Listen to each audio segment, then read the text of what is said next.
think I just, figured something out. What?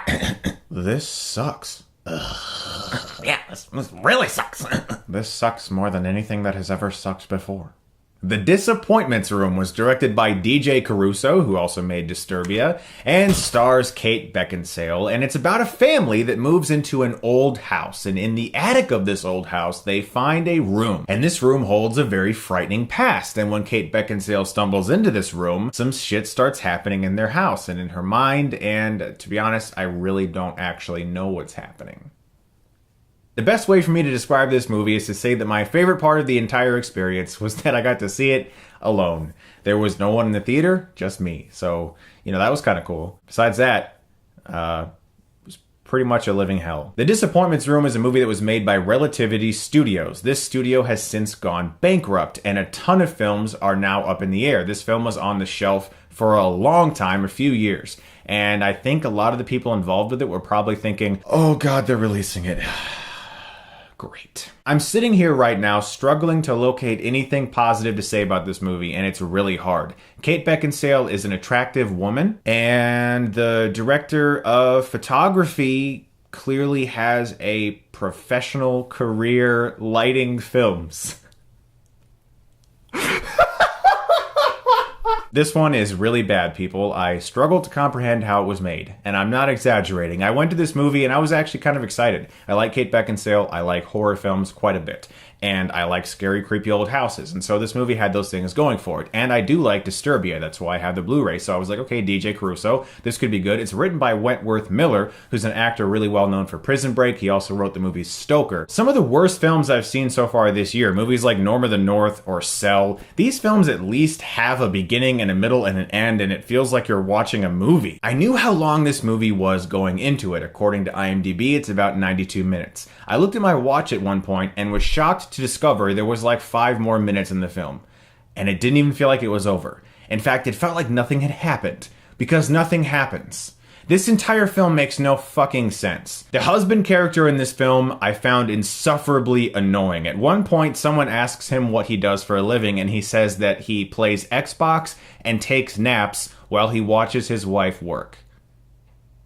What a stand-up guy. Kate Beckinsale plays an architect in this film, and I guess that's their way of explaining why they're in this really shitty old house that no one would ever want to live in, because she's an architect and I guess she's gonna fix it up. And the film's way of showing her being an architect is kind of like she just stands over blueprints and goes No, architect stuff. Write this and do that and measure that, and I'm an architect.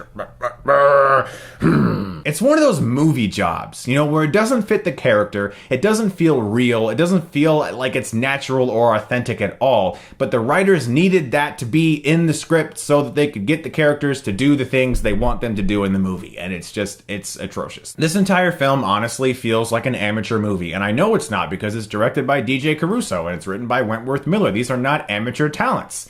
What happened? I told you I'm big on structure. This movie doesn't have it. It's a long series of horror movie cliches that are unforgivably unscary. If I was tired, I could have fallen asleep during this movie and slept like a baby. Nothing frightening happens.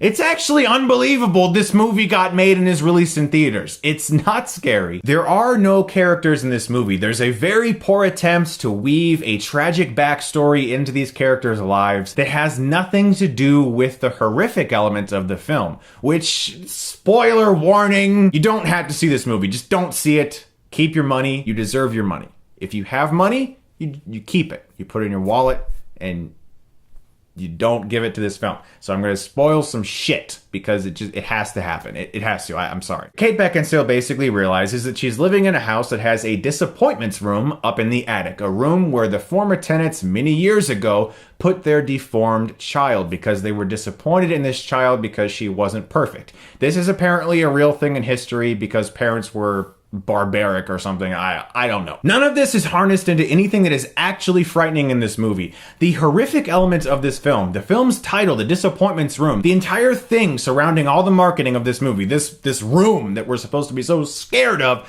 it's barely in the movie. The movie is about like the tragedy of their past, and it doesn't at all fit into what's actually happening with this room. And she's investigating and starts believing in ghosts, and then she gets visions. Somebody hangs himself in their yard. There's a worker who comes to help them with things in the house who constantly hits on Kate Beckinsale. That goes nowhere. She gets visions of killing her child and things that just don't make sense. There's this really awkward dinner scene where she yells at everybody. The husband's entire arc is basically him just going, "What's that over there? Is that a cat? Come here, son, come here, son, come here." There's a point in this movie where they do the horror movie exposition scene. You guys know what I'm talking about. Every single one of these movies has it, where the character visits an expert of some kind in the field of the paranormal who explains to our protagonist what's happening. At that point in the movie, I checked out. I was like, okay, they've given up entirely. But I still, of course, paid attention, and I gotta say, really, honestly, nothing in this film makes sense. There's ghosts in the house, she's had a bad past with trauma, and the husband is upset, and maybe she might commit suicide. And then there's nothing. There's no character arc. There's no character depth of any kind. The characters in the film end in the exact same place they were in the beginning. They go nowhere. The only thing that changes is our knowledge of things that have happened to these characters in the past. The characters themselves go through no evolution of any kind. So the characters are boring. The performances are mediocre at best. The quality of the direction in this movie is basically reduced to the art of framing something that's happening in front of you and making sure that everything is in the frame. And okay, action, cut, we got it, let's move on to the next shot. What are we gonna do for this shot? Angle the camera over there and make sure that you get Kate Beckinsale's face in frame, okay?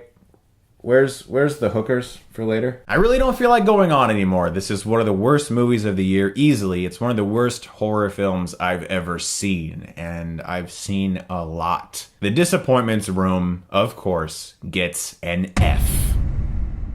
Yeah, don't see it. It's really, really not worth your time. I mean, it's not at all. Like, sometimes when I see a movie and I think, that wasn't that great, it's not worth your time, guys. Don't waste your time. Don't waste your time with this movie. Don't! Guys, thank you so much, as always, for watching. And if you like this, you can click right here and get Stuckmanized. Don't see this film.